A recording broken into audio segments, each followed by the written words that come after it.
Welcome, everybody, to Before the Commit, episode 24. This week, we'll be touching on Codex from OpenAI. We've been in the deep trenches of Claude code for whoever knows how long. And in news or noise, somebody tried to clone Gemini by prompting it 100,000 times. And another interesting attack from a nation-state actor where they tried to do something called knowledge distillation attack. Very similar to someone trying to clone it. Just keep prompting it over and over again. With me, as usual, I have my friend Dustin Hillgartner. Hey, Dustin, how's it going? Good. So, yeah. What's that? How are you? I'm tired. I don't know why. Just winter is ready for it to be over. Long weekend. Sluggish and slow, and yeah. Yeah, so before we get into Codex, I don't know if you saw this, but there was an article last week, 2 weeks ago. OpenAI is actually warning that the Codex 5.3 GPT model is so good that it could actually create a very powerful cyber attack. And it's warning, it's providing warnings about its usage.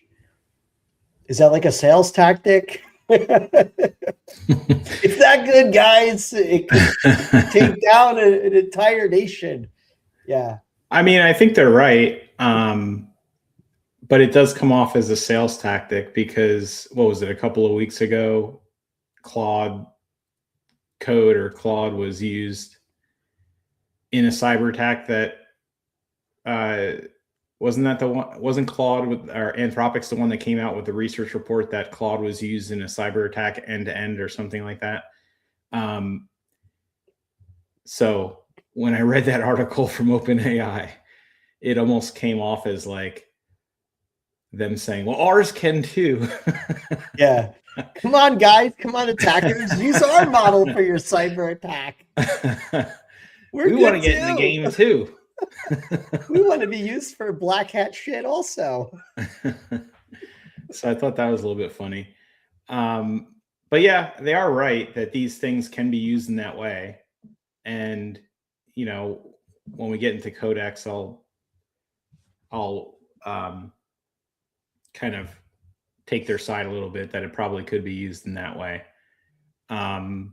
Similar to they are well, there's another feature that was recently, it was announced today, I think, which is they have like a lockdown mode. It's not specifically for Codex, but there's a way to because of prompt injection, you can turn on like a more advanced setting for people who are worried, about data exfiltration, certain, highly security conscious people, which to me should be everybody. I don't know why it's a setting. It should be the default mode for everybody, not a feature that you pay for. It's only available in certain enterprise packages or business plans. So anyway, yeah, just, I think it uses like cached versions of websites. Yeah, it does say that. It wasn't really clear when I read the article how that would protect you. Other than, I guess, maybe they're scanning the cached pages. Like it's almost like kind of like how your artifact repo might have like a quarantine mode or something like that. Possibly. I doubt it though, because prompt injection attacks could be from a trusted website, possibly. Yeah. I mean, it's like because of the probabilistic nature. Yeah, I mean, it seemed like there's also a like some kind of like egress like mechanism where you can control what websites you're allowed to talk to. I mean, you can do this now in most of the coding tools where Mhm. you have the settings file. And I mean, it's not really a network control. It's more of a application allow list versus like something that's actually blocking at a network level. Um, so Yeah. yeah, I mean, this type of stuff is good, but it's not very robust. I guess it's like the beginning of their um attempts to kind of sandbox things a little bit better. Um Yeah, it comes off as like a lot of the security things that are coming out from these companies. Um, it seems like clearly they're full speed ahead trying to compete with each other, mhm, but they're trying to throw breadcrumbs behind them of like, well, we're doing security as well. mhm, But I think that in all fairness, it there's a lot of attack surface to these things that's not fully understood. So it's kind of hard to come out with a robust solution for security at this point. But I think they're trying to do the best they can mhm. without without tripping them up on their full speed ahead. Yeah. So they're doing things like sandboxing and Yeah. Yeah. caching the prompt injections. Yeah. But Yeah, I thought that was strange. Um yeah. so yeah, so how is Codex? So I checked it out. I mean, a disclaimer, I only checked it out for about a week.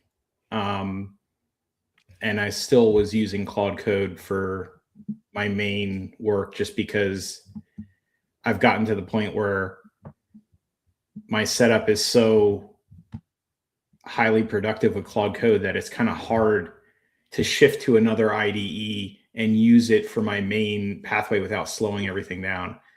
But I did use it on a couple of personal projects, and then I actually used it on a professional project over the last couple of days. And I'm pretty impressed. Um, I guess the high level takeaway from all this is that things are definitely commoditizing, even amongst the coding agents and certainly the models. Um, I think it's 5.3, GPT 5.3 is what mine was running on. Mhm. Um, and I have to say, it feels like Opus level quality. Um, so a few things. Codex, I was using the Mac OS app. There's also a CLI, and there's also a web app, and probably and also VS Code extension or something like that. I really have to check out the CLI and try to use it exactly like I do Claude Code, but I was using their Mac app because that's what they recommended. And Hmm. honestly, I didn't quite realize it was going to be that complicated because there's actually differences in features between the two, in features between all the different ways. So Really? Hmm. I definitely need to spend more time with it to get the full experience. But um, the Mac OS app has some things that are pretty nice about it.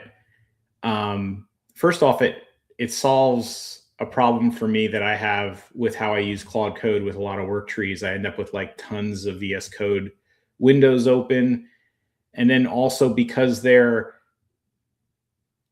workspaces, because I'm typically opening up multiple repos and having Claude Code in one session make changes across multiple repos with multiple work trees. Um, I found that Codex has a nice UI for that, like where you would just have one nice column down the left hand side that shows all your work trees and all your sessions, and they'll have little green alerts or something like that when you are needed in that work tree. I So that's see. nice to have kind of one pane of glass to see across all your repos at once. I know you can do similar things with Claude Code on the web and possibly in the desktop app, but I can't use the web just because I don't want to put the code up in the cloud, and the desktop app, I'm not even sure if it does or not, but I don't use that for coding.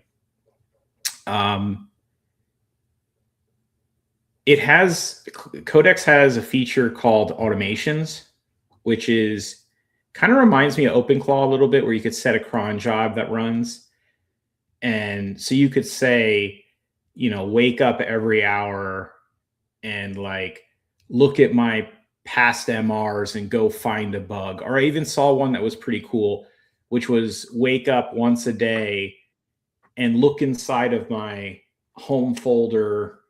You know how like in Claude Code, in your home folder, there's a .claude folder, and in there you can see like session logs, plans, and all kinds of other things that you've done. Well, there's a similar thing in a .codex folder in your home directory, and in there it has sessions. And one of the sample automations they had that you could build was actually really cool.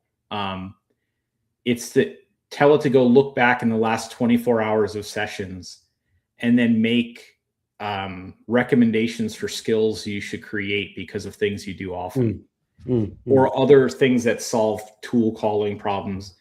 You could do the same thing with Claude Code. You just don't have an automation. In fact, I will do that now. So Codex gave me the idea, but that's pretty cool. And the idea of having something wake up and do work for you in a cron job type fashion is pretty cool.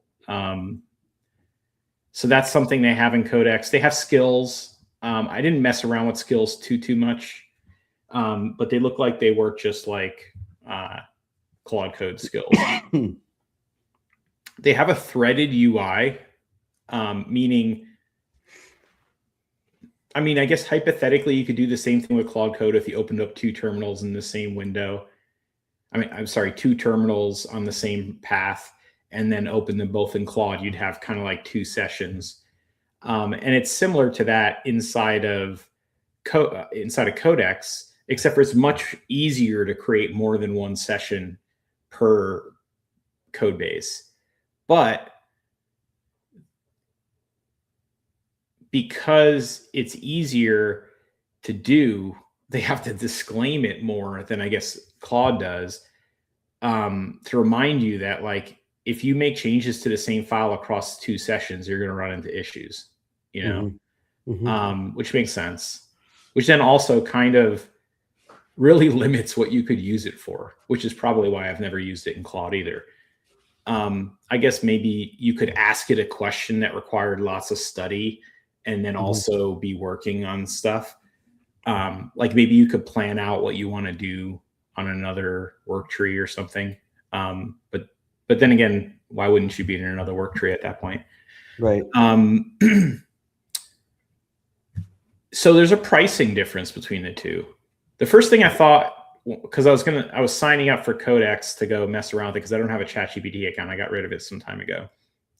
And I noticed that they have a price cliff that Claude doesn't have.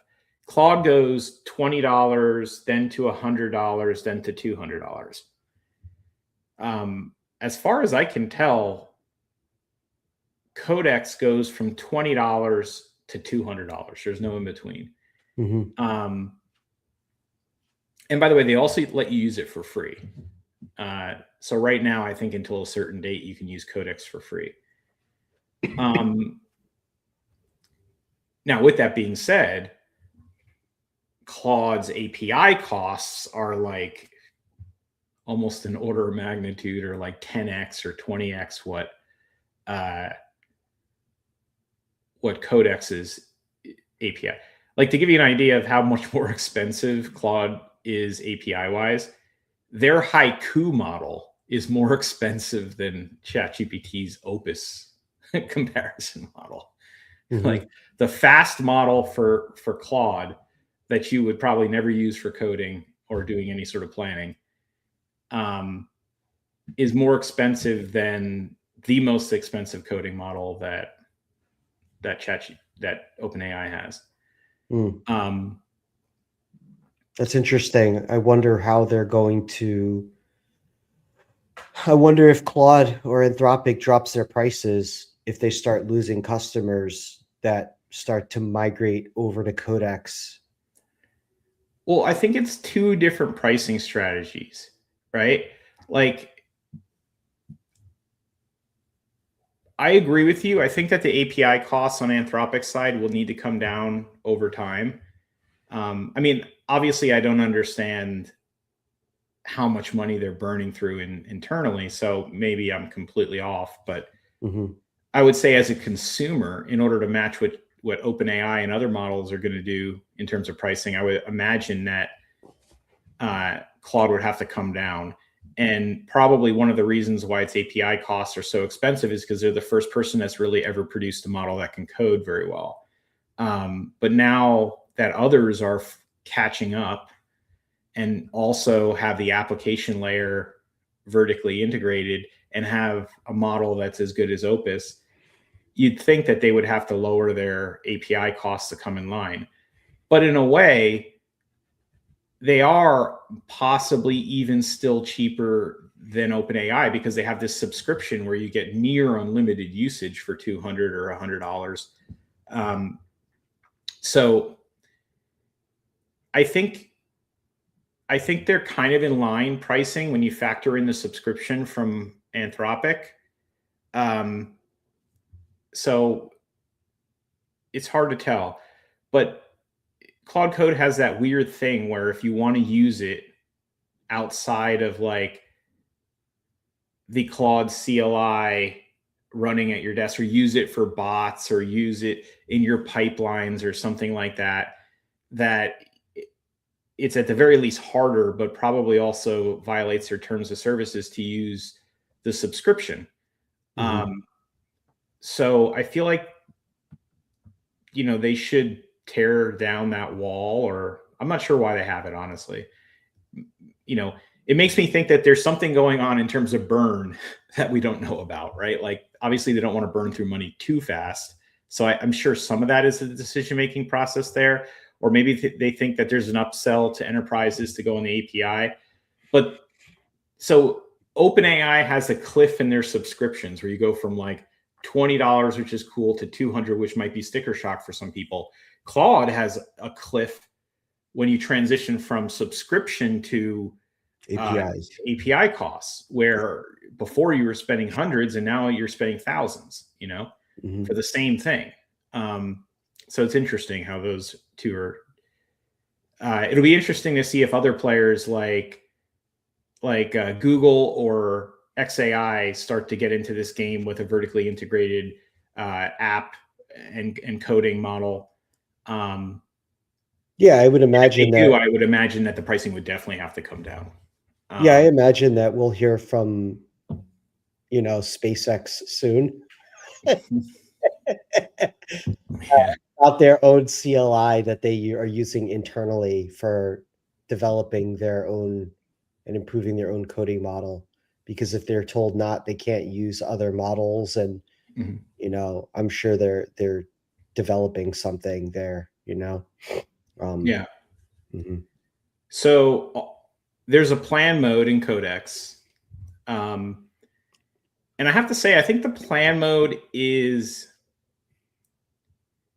possibly better than Claude, but also, like, having used Claude Code for a while and having used Codex for a little bit, Codex feels a little bit new. Like, there's depth to Claude Code that comes with getting lots of tickets and lots of feedback for quite some time. Whereas Codex maybe hasn't got as much. There seems to be less, like, there's just less configuration. Like, I couldn't even find where, like, when I say approve and I say auto approve this type of command in the future, I'm not even sure where that goes. I need to study and figure out where that ends up. But it doesn't come in a dot folder at your project level. In fact, I didn't see it create anything at the project level, other than like the init thing. So maybe that's just me, and I'll notice that it actually does do that when maybe I'm missing something I needed to do. But I went through their recommended getting started steps and didn't even ask me to do an init. So there's a little bit of I don't want to say immaturity, but like it's just not as, they're a little bit behind in terms of feedback and putting stuff into it. But everything's really, really solid. Like everything that I saw that Claude Code can do in terms of opening terminal windows, and it was very slick. It doesn't tell you as much, right? Like the timeline that's scrolling by, it doesn't show you the diffs. If you're used to Claude, you're kind of used to seeing the trail go by and sometimes getting an inkling into what it's doing and what it's working on and what files it's modifying at the moment. Codex is faster. It modifies files way faster, but it also just doesn't tell you what it's doing. And its permission structure is a little bit weird. And I'm certain this is not what everyone's not happening for everybody, I hope, right? I'm certain it's just me. But like I said, I did the getting started. Like I didn't do anything non-custom. I did what a new user would come through and do. Sounds like your OpenClaw experience. Yeah. It does like every edit it makes, it does like Perl commands, like a long like cat type style Perl command where it's like like finding and replacing in files, and it asks you whether you don't want it to ask for this really long bespoke command. It's almost like it's so unique, it's like a hash, right? And it's asking you if you don't want to allow that again, if you want to allow it again. Yeah. And I just wish it would say, can I edit these files? And I could say, yeah, go at it, right? But instead it asks me every time, like, can I do this Perl replace? I'm like, yeah, dude, do the Perl replace. It's an odd way of doing replaces or templated changes, but sure, go at it. But when you do allow, it's making this like, 200 character long. Yeah, I see the example. Command, right? I put a screenshot in there. It's a little bit weird. And then look at what it asked me. Do you want to allow patching workspace dependencies specifiers to NPM compatible file references in core package? What? It's like I have to read it 3 times before I'm like, do I want to allow this? So it talks to you a little bit like a geek who's overly impressed with their vocabulary. And then sometimes talks over your head a little bit, even though I've been doing this for 25 years. I'm like, come on, can you just like speak to me like I'm not Albert Einstein or something? Here's that screenshot for those that are watching. Like, well, it reminds me of Claude in that it does ask you, but it feels like it's probably more locked down than Claude.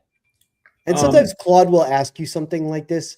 I've never seen it use Perl. It usually is like, more, this is a regex. Well, when it asks you, it'll break it up into 2 things, right? It'll give you like this, it'll give you like the prefix of what it's going to auto allow in the future. And then it will show you the whole thing it's going to do. So to do something like, do you want to allow Perl -0 pi -e on this project? And then you could say, that's what I would expect. And I would say, yeah, go ahead, do it anytime you want. But instead it seems to take the whole entire string and want to auto allow it, which is useless because it's never going to do that particular change again. Hey, you never know, I mean, I might do Control Z. Oh no, go back. you might do a git reset hard accidentally and find yourself needing that command saved somewhere. Yeah. So, once again, these things are probably easy fixes and might just be my particular setup. For some reason, it just gave me the weird setup. I also noticed that it was telling me there's a permissions drop down and I just left it in default, which is kind of more of a sandbox mode, but it had like allow everything mode or like the run dangerously way, which is maybe what everyone else is doing and they don't run into this. but I'm so used to running in sandbox mode in Claude. I have a nice sandbox setup that has an allow list for things I allow. That took some time to get set up, so maybe I just have to do that with this. But once again, I can't find the file where it actually put these things in, so I can modify it by hand. I wonder if that the desktop app doesn't provide a good apples to apples comparison. Like when you started talking about the like the automation mode, I was like, well, how are they doing that? And then I started playing the tape, like, well, because it's a desktop app, it probably has an agent that runs, not an agent like in an AI agent, but like a launch agent on Mac OS that basically spins off like a cron type, job, or it's integrated into cron. In a normal, like, 2E CLI, you're not going to have that capability because it's like, it's a REPL. It's it's like waiting for your command. So yeah, I wonder if you'd have a different experience not using the desktop app and using the CLI, like doing more of an apples to apples. Not saying you should. I'm just saying that that because it's running at the Mac OS level, it's less permissive. Yeah, no, I agree. It's probably how they're doing it. I chose the Mac app because that's actually what they said they recommended. So yeah, but also like they probably recommend that because they're trying to cater to a different audience. Yeah, exactly. Like the Claude Code app is probably they position themselves as like for the power user, like somebody that is comfortable with a terminal, and they're probably trying to scoop up like a section of people who maybe are not engineers that want to code, and they're catering to that audience, and the desktop app is why they recommend it. But not it's not recommended for you and me. It's recommended for the people that probably Anthropic isn't addressing through their tooling. Yeah. On the spectrum of McDonald's kiosks to OpenClaw, Claude Code is closer to OpenClaw in terms of complexity. Yeah. Like you need to know what you're doing. Yeah. So basically, and Codex is a little bit more. OpenAI is the McFlurry button. Yeah. And by the way, I'm not trying to say that this is like a no code, like silly thing. This is a very powerful, like this is legitimately a competitor to Claude Code. Like if there's someone out there saying they use Codex, they don't use Claude Code, then I believe they could be doing legitimate AI assisted work. I can definitely say that. It's capable of getting the job done. But it leads to my next point, which is, like I said, the plan mode, I think I don't know. It might be better. Well, what I've been finding is that like Opus 4.6 takes too long to plan now. Like I find myself a little frustrated with how long it takes.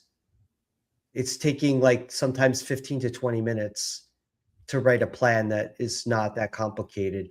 I don't know if they're like purposefully cannibalizing my token usage to run hot, but I find myself switching to fast mode in order to get better results.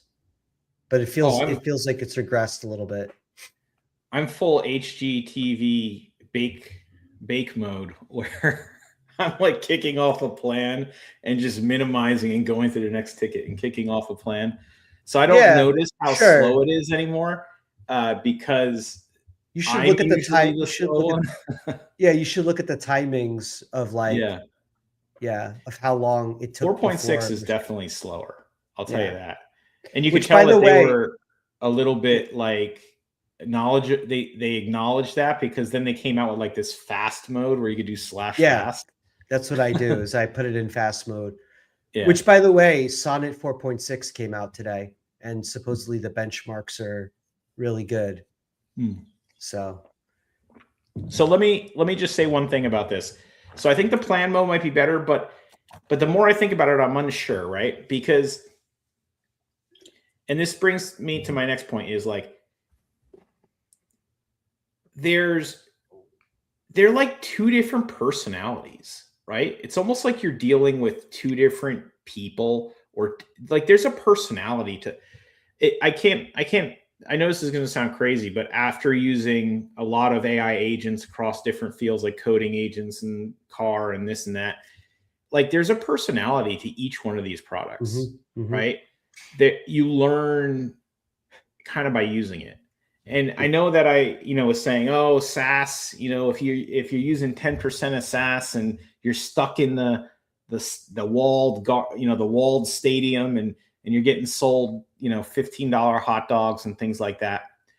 I think AI agents might be like the AI agents have a stickiness to them that's similar to SaaS. And what I might say is that I noticed that there's things that Codex does that are fine and maybe even better, but they're not the way that I'm used to it. Right? So it's like there's like a relationship you build up with the AI agent in terms of like knowing what it will and won't do, what it's good at and what it's not good at, how to get it to be better at things by telling it to do it in a different way. And one of those things is the planning mode is different, right? Like Codex is like, we'll study your entire project, even if you don't ask it to. We'll study all the other repos, even if you don't ask it to. We'll ask you a million questions that are very detailed into how you want to implement this architecture-wise, even though you didn't ask it to. It's very thorough, which is nice.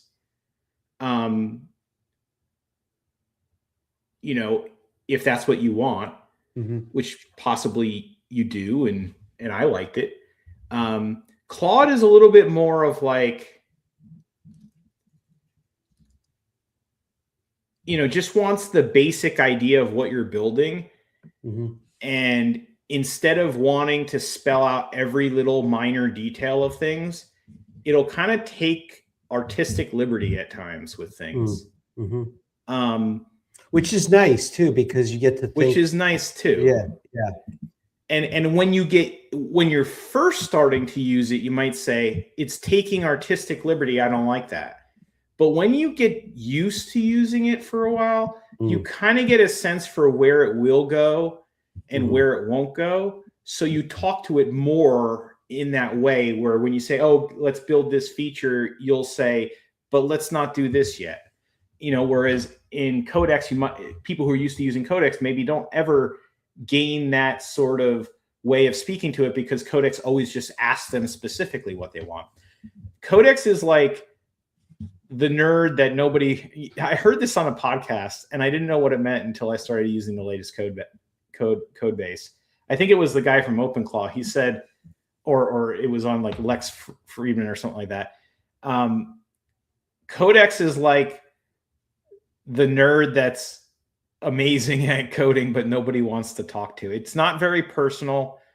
It doesn't have as much of a personality. It doesn't talk to you. It doesn't show you what it's doing as much. It's very fast and gets the job done, as far as I can tell. Everything seems to work properly that came out of it. I think if we go back to like what we said a little while ago, like, the audience that OpenAI is probably catering to requires that a non-engineering person is operating it, versus like somebody who's an engineer probably doesn't want to be so detail oriented, like wants creative liberty. You got to imagine the audience that OpenAI is catering to is somebody who wouldn't think of all those questions to ask and needs to be guided in a particular direction. It almost seems like they flipped on that one, though, right? Like it almost seems like Claude should be asking more detailed questions because you're an engineer, whereas OpenAI's would be a little bit more artistic liberty, because a lot of the questions that Codex asked me, like I wasn't sure of the answer. I had to actually go and think about it for a while. And like that one you screenshotted, sometimes I didn't even understand what it was asking me, you know? Yeah, I guess I meant it in a different way. Like it allows you to be more of a power user in that if you don't ask if the questions aren't asked, then it assumes that you know what you're doing, versus like asking a lot of questions means like I'm going to help you write a very detailed spec because you don't know what you're doing. That's the Yeah. way I looked at it. It seems like Codex has much more structure behind the software development lifecycle. It's almost like someone took a textbook of how you do software development and put it into Codex, and it's following all the steps. Whereas Claude is like if you asked the engineer what its steps were. Like if you said, hey, you sitting there, tell us what the system prompt for Claude Code should be. It's written by like, oh, this is what I do, right? Think about the acquisition market of the typical person that uses ChatGPT. Like it's like, you know, it's like Google, right? It's like if you need to search, you open up google.com and you type search, or you Google and then click Google and then search for something. But yeah, it's like everybody, when you talk to average people, like your parents, your friends, you watch people post on social media, like not X or, like Facebook, Instagram. People talk about, generating images in ChatGPT and, looking things up in ChatGPT, or they'll say ChatGPT. They don't know how to pronounce it. Yeah. So now, if you're somebody who's not a software engineer or developer and you have an idea for an app, like a mobile app or a website, then Codex is probably what you'll use.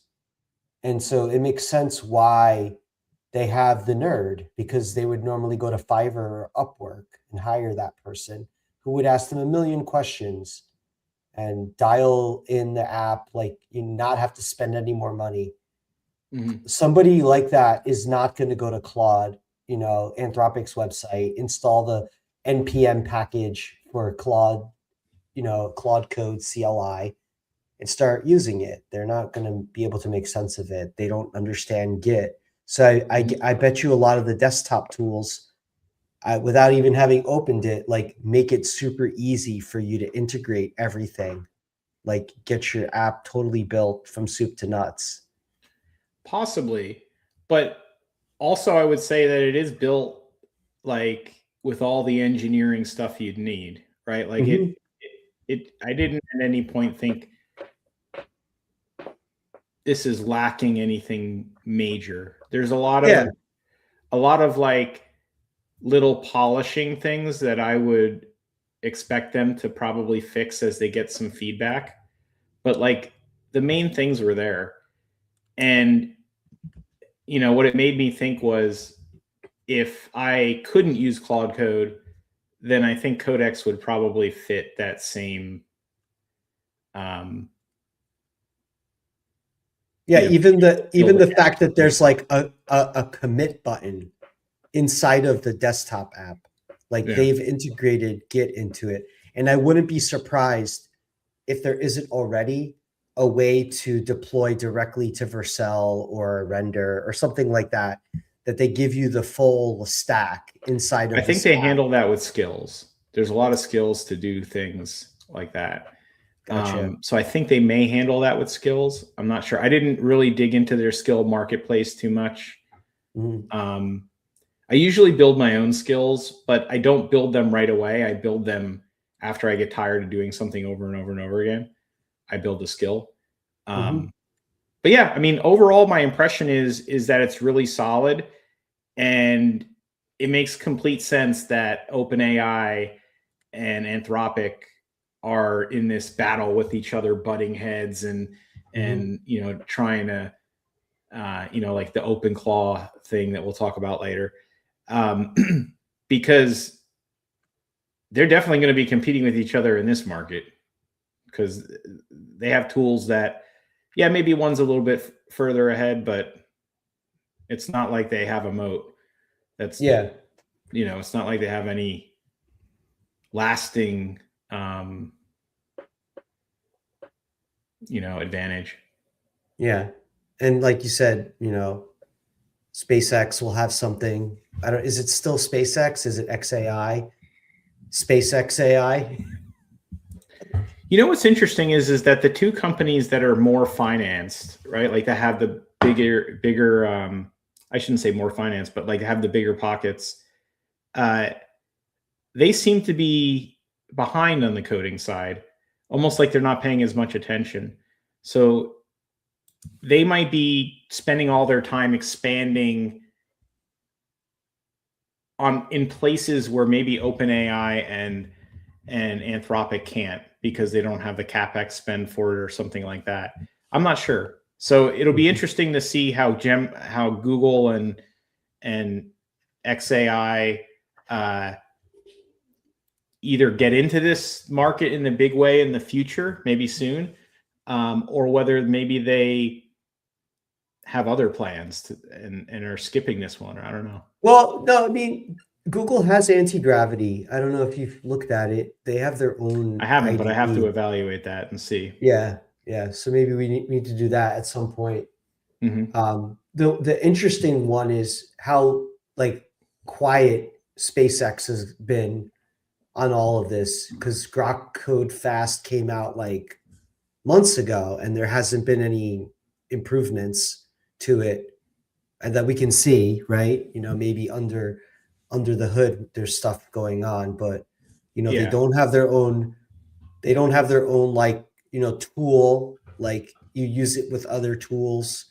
So yeah, but I don't think all the leaders in these I don't think silence is assent. You know what I'm saying? Like, I think silence sometimes is a time to reposition yourself to do something big. All the companies are throwing like little hype bombs at each other, because you have Anthropic's CEO coming out and saying, software engineering is going to be over in 6 to 12 months. Even though, come on now, I fully believe it's over at some point, but it's not 6 to 12 months unless something incredible happens. And then Elon's coming out and saying recently that by the end of 2026, we'll just be generating binaries or something. Yeah. Which, maybe. I mean, I want to see what this model is they're working on behind the scenes that's just going to generate binaries. But you know what? Even if it generates binaries, you're not going to get rid of software engineering. It just, if anything, it makes software engineering more important. At the end of the day, I don't care what coding language, for the most part, is being used, because maybe it matters if you're writing software that you don't want to be reverse engineered. Like, you might use compiled code versus, interpreted code. But at the end of the day, does it matter to me? It's the intended outcome that I care about. I'm sure a couple people will, you'll write an article based off of this discussion, and have a bunch of people jump on it and get lots of impressions.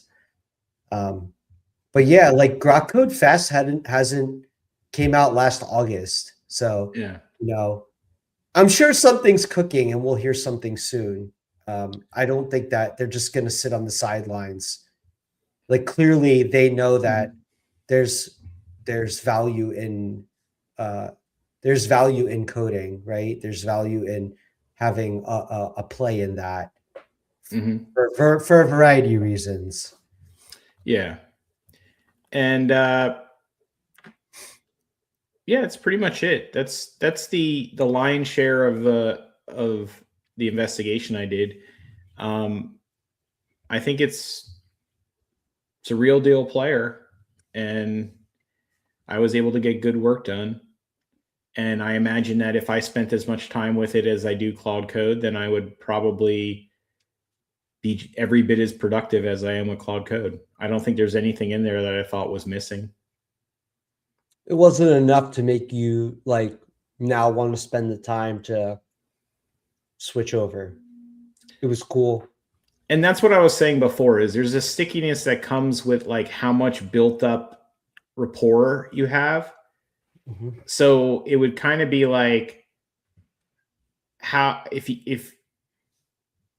you only had one spot on your company for a coworker, how much better would someone have to be before you'd fire the one you have and, you know, lay off the one you have and hire somebody else? They couldn't just be a little bit better, right? Yeah. Because you've worked with this person for a year or longer. So, you know, it's a horrible example because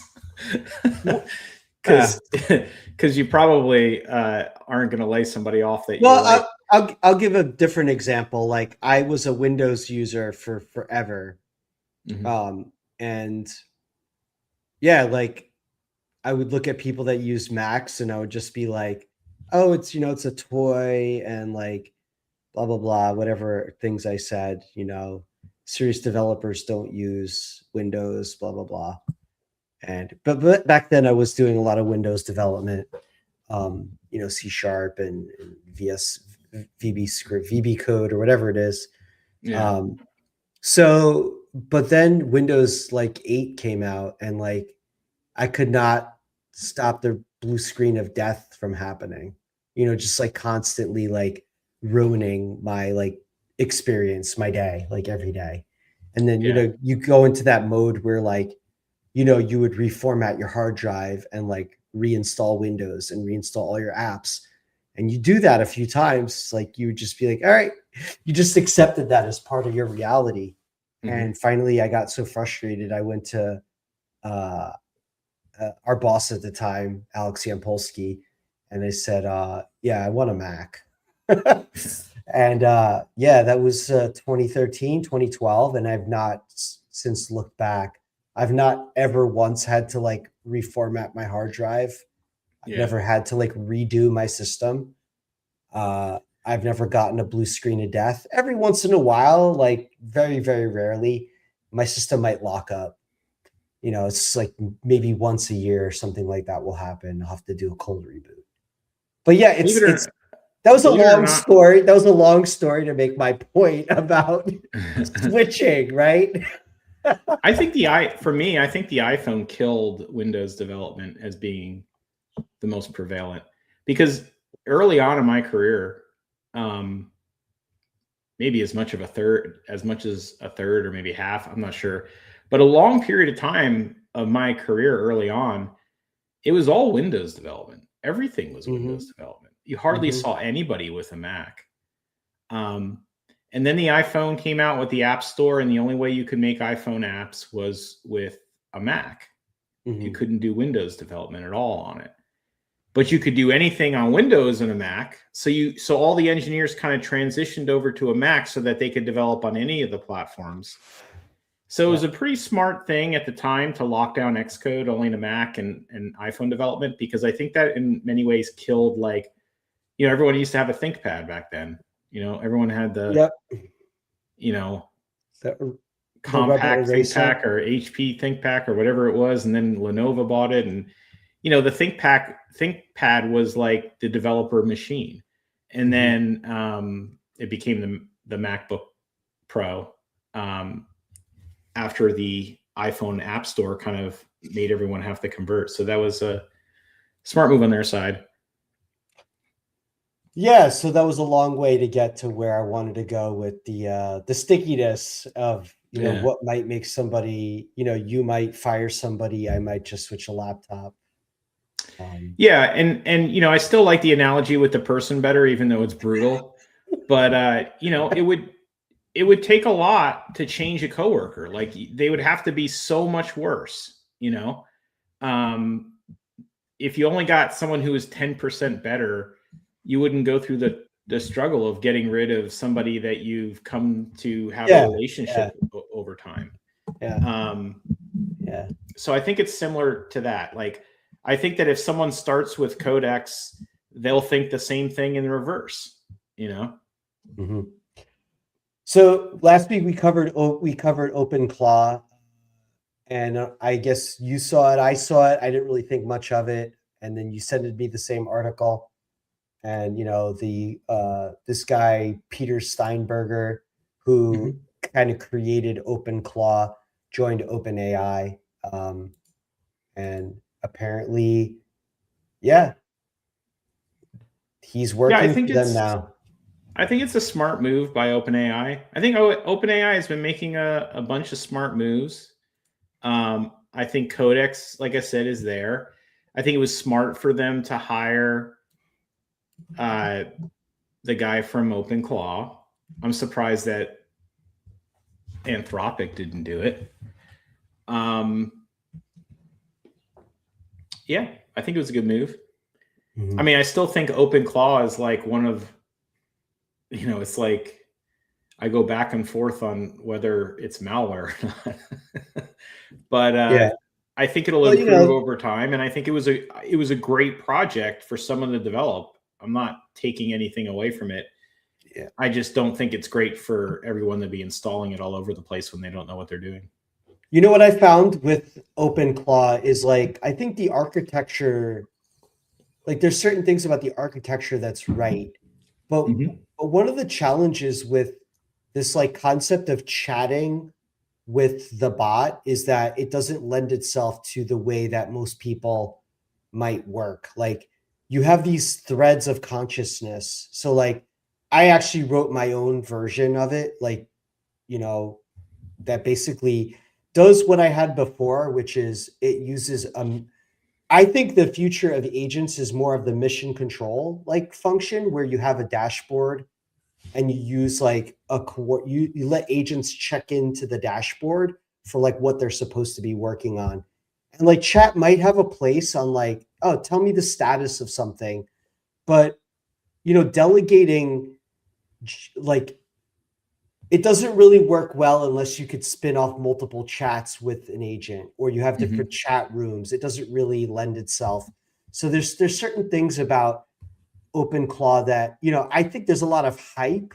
Like, I saw somebody post this thing, like, it was just totally like, I installed OpenClaw and like it now, like, does like my taxes, and like it regulates my HVAC system, and I set up like a full SaaS environment that's already ready to be used, and it's FedRAMP compliant and like in 3 days. And it's like, there's a lot, people are riding the hype wagon, and like it's cool, but it's not that amazing. Like, it's not that special.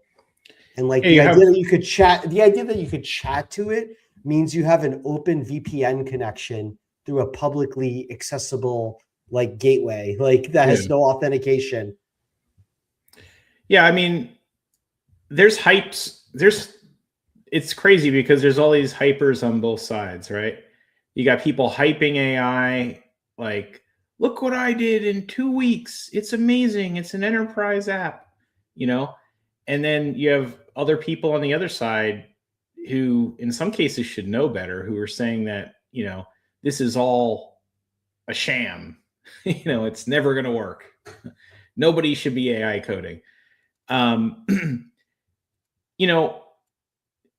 To me, OpenClaw and the Wiggum loop are in the same category. I see them as both the same level of steps forward, right? The Wiggum loop was really kind of this idea of like, well, geez, I could just keep on calling Claude Code over and over and over again. And as long as I make the prompt all encompassing in terms of like it being sort of an end in itself, you can just repeat it, then you can get a lot of work done.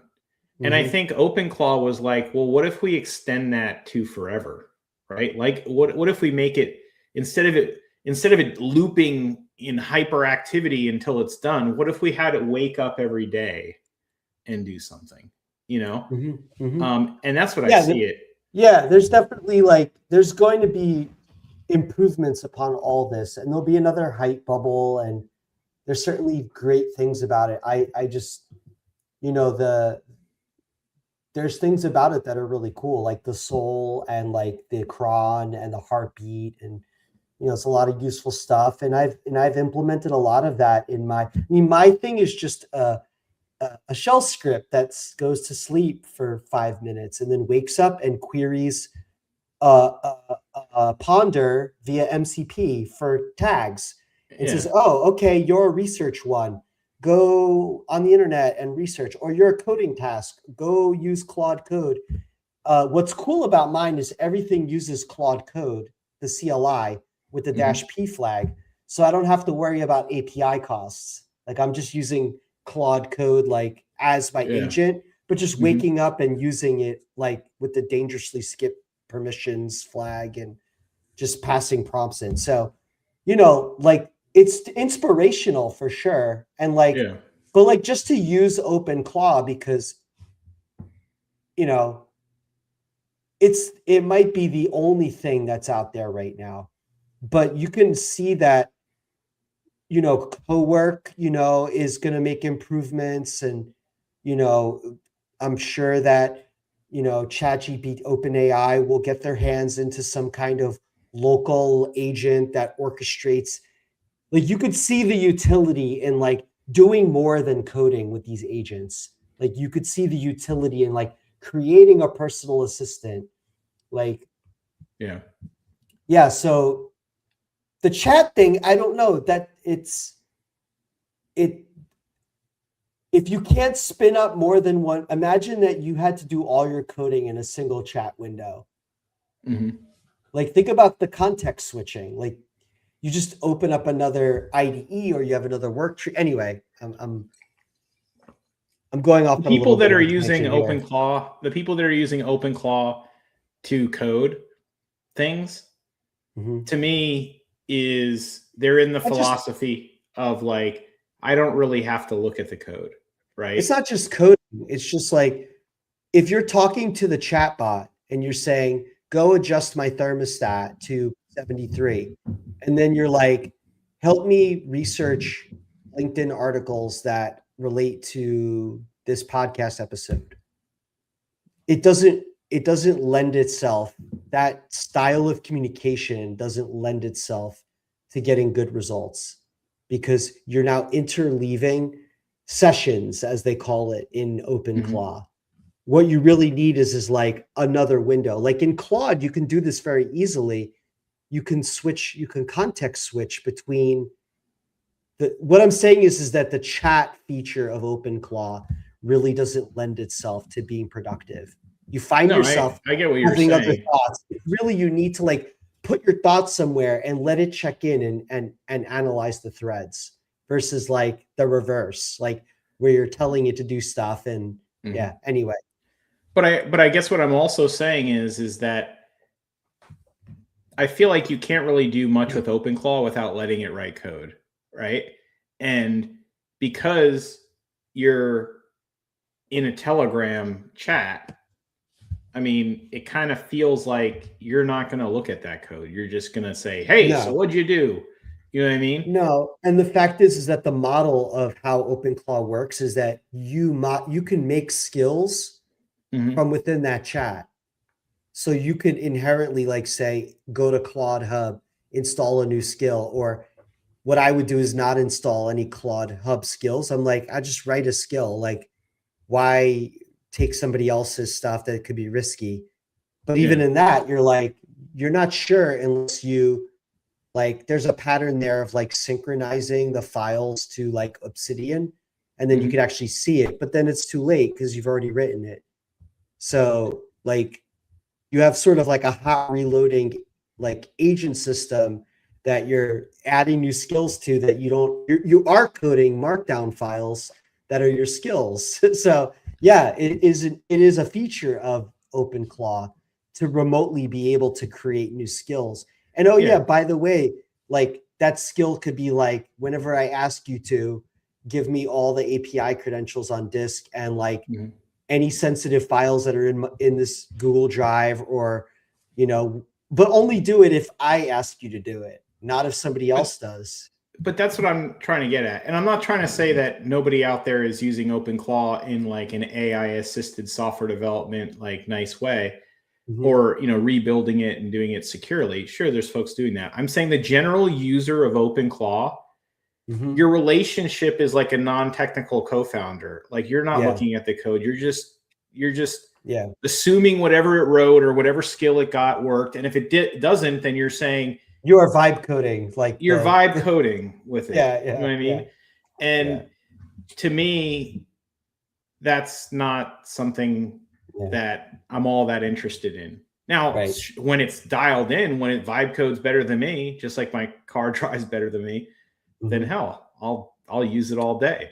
But right now, it does not code better than I do when I'm using AI assisted development, when I'm working alongside the AI, looking at the code with it. It's much faster, much better. I feel the quality is better than I would do on my own. So yeah, that's what my point is. So before we get to today's end today, I want to talk about in the Killam chain, this state-backed hackers using Gemini, using knowledge distillation attacks. So on Thursday, Google observed a North Korea-linked threat actor, using its own model Gemini to continue to figure out things about what other people were doing, right? So the group used Gemini to synthesize open source intelligence and provide high value targets to support campaign planning and reconnaissance. So yeah, they just started looking for information about, cybersecurity, defense companies, looking at internal job roles, salary information. Just using it essentially as a way to do, intelligence gathering, and and then making their own models, like creating replica models, and of course they could sell it to another country. Like we know that a lot of these threat actors operate like businesses. They have corporate hierarchies. Selling the data to other threat actors, such as China or Iran. Now, this is like just data mining mostly, or are there other methods that they're using, like maybe calling people? No, it's just data mining. Distilling data down from data that has just the power of Gemini being able to just create it. I guess they noted the patterns that they were using to find information about. They were targeting certain groups, certain people. Yeah. So it's like kind of targeted data mining from nation states for things that are valuable for intelligence gathering, spycraft, etc. Because I've always wondered, like, what's the difference between regular data mining and what they would call open source intelligence gathering? Right? I guess it's really the intent, huh? I mean, I think they're the same thing. I think when we say open source intelligence, it just means like the same thing. It means, there's information that you can, like, oftentimes, like, this information is like in silos. Like you might have information about like an IP address, right? Like what's on that system. And then there's open source intelligence sources, data sources that tell you about that IP address, like who owned it at one point. And you could determine this just from pulling in, like, for example, like when a certificate is generated, there's something called certificate transparency logs. It's really like a way to incentivize. It's a way for browsers to understand the validity of a certificate. So like when you register a certificate, it gets entered into like a public ledger, and you could see what domains are registered to that. And, IP addresses change because, like, if you're in AWS or Azure, like your IPs could rotate in and out. So you might be one of like a bunch of people that have owned that IP address over a period of time. DNS entries, like history of DNS entries, passive DNS records. So all of that, when you put it all together, it tells a story about it, about something. And so, yeah, like using something like Gemini to pull that data together, can assist an actor in getting somewhere a lot faster than they normally could. And essentially, like, it's probably cheaper because you don't need the compute to do all this data mining. You could just do a targeted attack on a single person or organization. Like, give me a list of all the so-and-so companies that like do XYZ, and then give me the salaries of those people and, blah, blah, blah. And, like they could be figuring out, okay, well, how much would it cost to like bribe this person? This is how much money they make.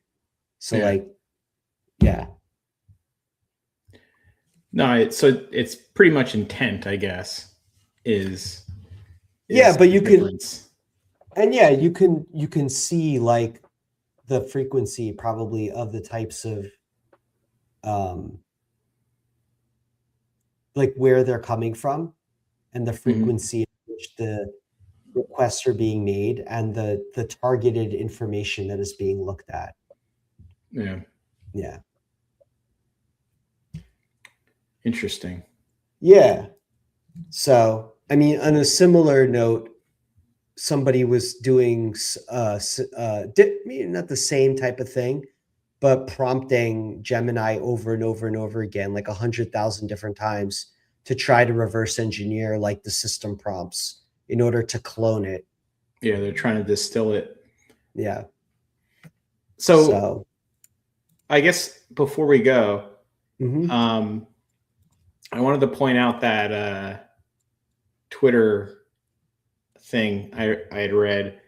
Someone pointed out something interesting is, and I still think there's a little bit of a dichotomy between what the CEOs are saying and then what the rank and file are saying. The CEOs are obviously trying to get rounds of funding and look in the future. But someone mentioned, they wrote, the thing I don't get is Claude Code is writing 100% of Claude's code because, the Anthropic engineers have come out and said that Claude Code is writing 100% of their code. And I've known what that means for some time because I do it all the time.